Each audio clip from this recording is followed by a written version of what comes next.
Na prvom mieste. To je motto nadácie TA3, ktoré sa nám darí naplňať vďaka vám, našim divákom. Mnohí z vás v lete prispeli na podujatie naprieč Slovenskom bez obmedzení. Všetky vyzbierané peniaze išli na pomoc ľuďom s vážnymi zdravotnými problémami. Špeciálnu liečbu v Piešťanoch absolvujú aj dvojčatá Alex a Erik.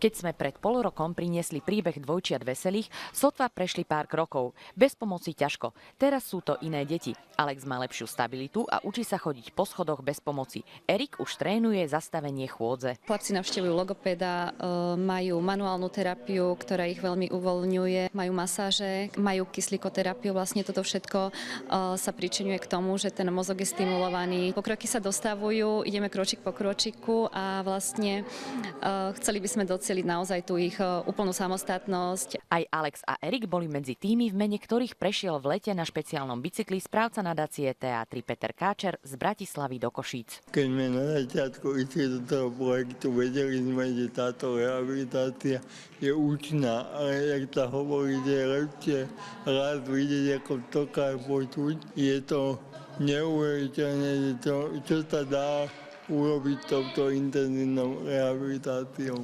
Dvojčatá sa za cenu veľkého úsilia posúvajú malými krôčkami dopredu, obrazne aj doslova. Poď, ideme dopredu za Simonku. Poď aj dopredu.